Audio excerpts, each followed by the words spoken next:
to golf betting clubs at the Closing Stretch. Well, this week it's the big one, the crazy one on the PGA Tour, and I can attest to that because I'm here in Phoenix, the WM Phoenix Open. I'm Diane Knox-Bayless, and well, the Campbell brothers, are you a little bit jealous of me and my shenanigans this week?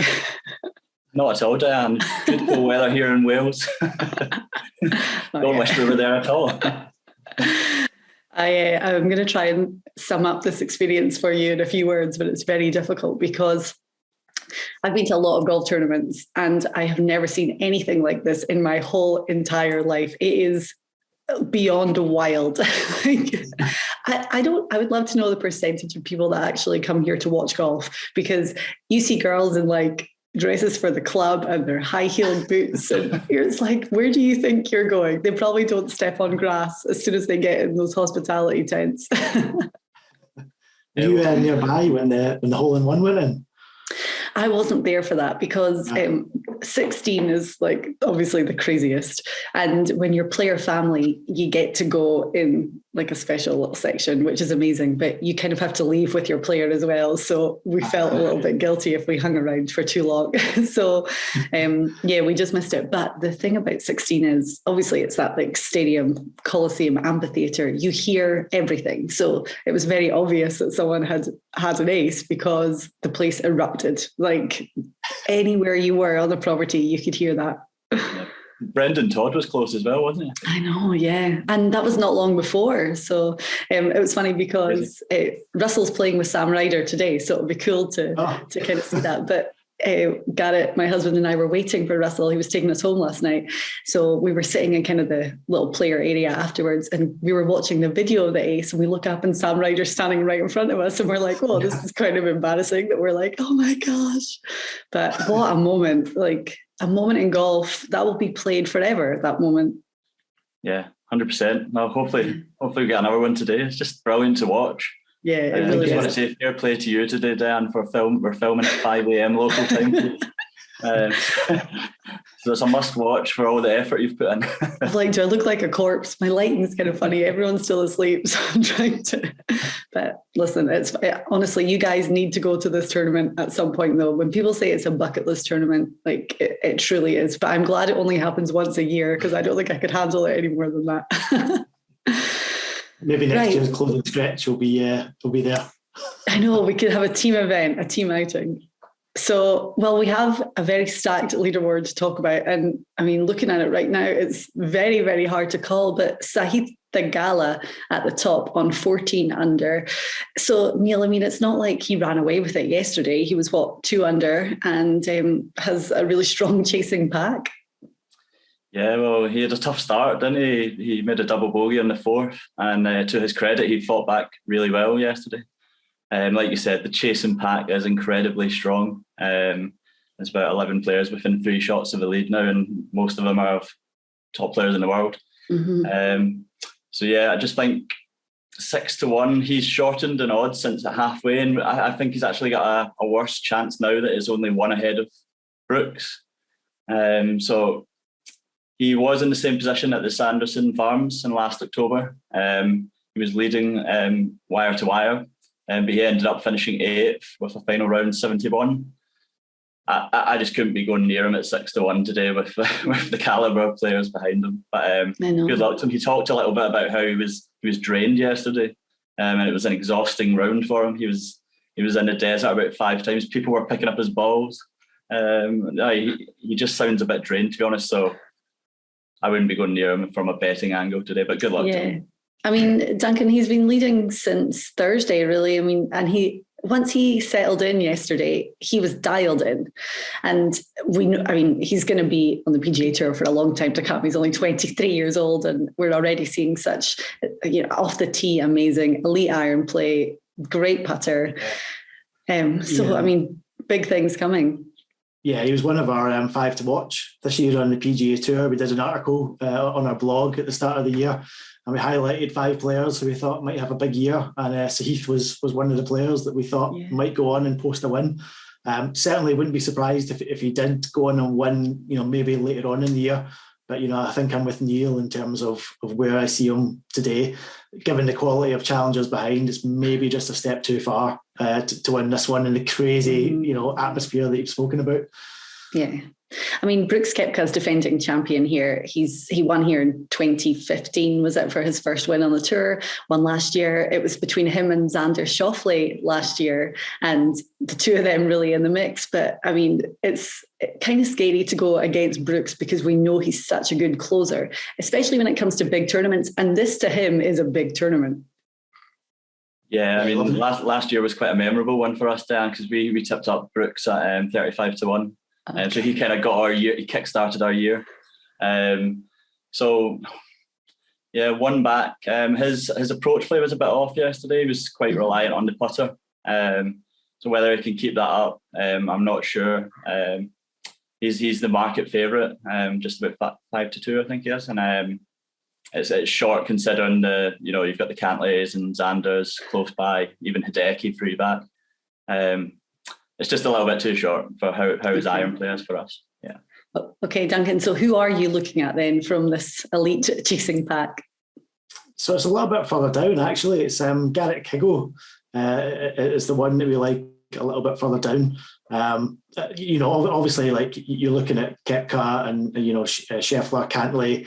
They've all got a strong shout. Scotty Scheffler was excellent yesterday, wasn't he? It seemed like every time he was shaving the hole with a birdie putt. When he gets on those rolls, he just looks like he can shoot 59 every single time, doesn't he? He's just almost unstoppable. Scotty is pretty low in our pressure performance rankings. He had that poor outing in Houston at the end of last year. We led going into the final round and let it slip. And so we were happy to kind of overlook Scotty. And then Patrick Cantlay, he's obviously got a shout, but, he's just not quite taking his opportunities the last couple of times in contention, is he? So I think we decided to look a little bit further down the leaderboard for a potential winner. And I'll let Neil outline the chances for Garrett Kiggle. Yeah, well, before we go on to Higgle, we're in a great position already because we tipped up Adam Hadwin pre-event. So great odds on him, 160-1. He had a strong start yesterday. We were getting a bit excited. Tailed off a little bit, but then finished again with 2 birdies in his last few holes. So he's got a great chance today. As does Max Homa. We tipped him up after the first round. He was available at 100-1 after the first round, surprisingly. So yeah, he's right in the mix as well. Homa's won twice in the last year or so. He's one of the, we've got to regard him as one of the top closers on tour at the moment. So we're really hopeful one of them two is going to make a good move today. But we just want to add Garrett Kiggle to the squad today of the chasing pack. He's available at 80-1. And what I like about him is, firstly, his tee to green game has been outstanding the last 2 days. He's picked up more than 3 shots each day. And secondly, he's a winner. He's either in the mix or he's nowhere. But when he is in the mix, he gets it done. Yeah. He came from 6 back to beat Chasen Hadley last year to get his first PGA Tour title. So he's come back. He's won from well off the pace already.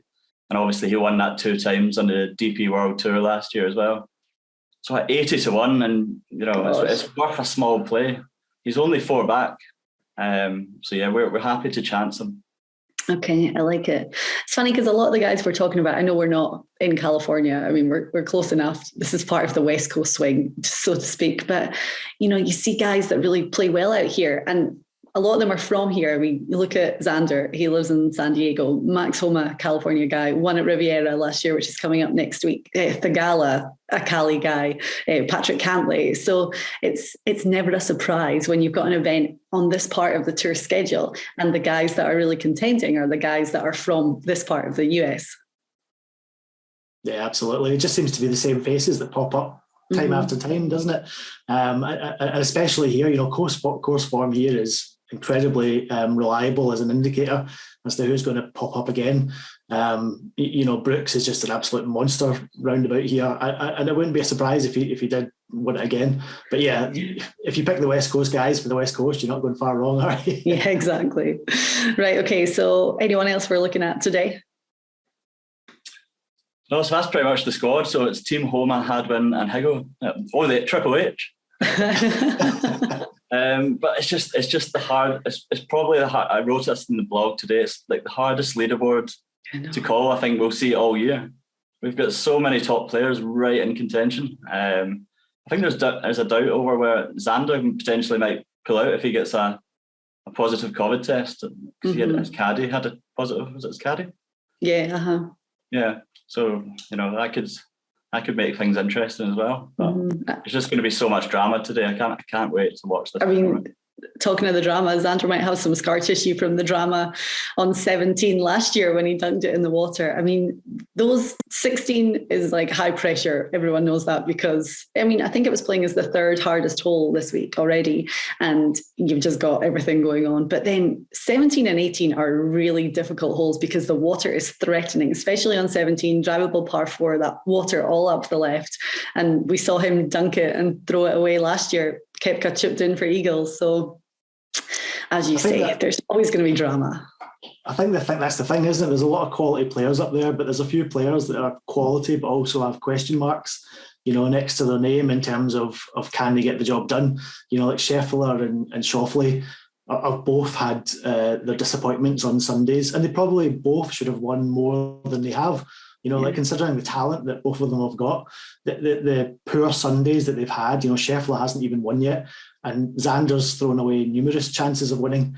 There's guys up there who've got all the talent in the world, but just seem to struggle on a Sunday. And even like you could throw like Brooks for the last couple of times hasn't been that strong on a Sunday. He was out of sorts at the Hero when he was second place going into the final round, and he had a disaster of a final round. And I know that's a Mickey Mouse event compared to this, but like these guys are prone, well not prone, but they are capable of a dodgy Sunday. So you never know. One of those guys that 11 under or even 10 under could just shoot a low one and blitz it. For sure. Right. Okay. What about the closing stretch parlay? So they're out in 3 balls again today. So we've got 2 selections. Probably no surprise given what we've spoke about so far. So the first one is Brooks Koepka, and he's obviously up against Theegala and Scheffler. We've spoken about Scheffler and Theegala possibly struggling under the Sunday pressure, and Brooks is obviously Mr. Sunday, especially in Scottsdale. So Brooks was an easy selection at 6-4, and then we've also got Garrett Higgo. And Garrett Higgo is actually up against one of our selections, Adam Hadwin. So obviously we want them both to do well. And Higgo's strong play, obviously off the tee and with his approach, has been excellent this week. So we think that Higgo might just get the better of Hadwin and Noren. Obviously Hadwin would be good if we can post a top 5 finish. But we think that Higgo might just have the better of them given his strong finishes on a Sunday. Okay. And what odds are we getting for the parlay then? So we're getting just under 8-1 on the double. Okay. So around 17-2 for the double. Okay, great. Right, guys. Well, thank you very much. I will go and report back. Apparently Sunday is the calmest day of the week, so I'm actually quite excited for it to be a little bit quieter there today. I don't think it's going to be all that quiet, but I struggle to believe that, Diane. I know.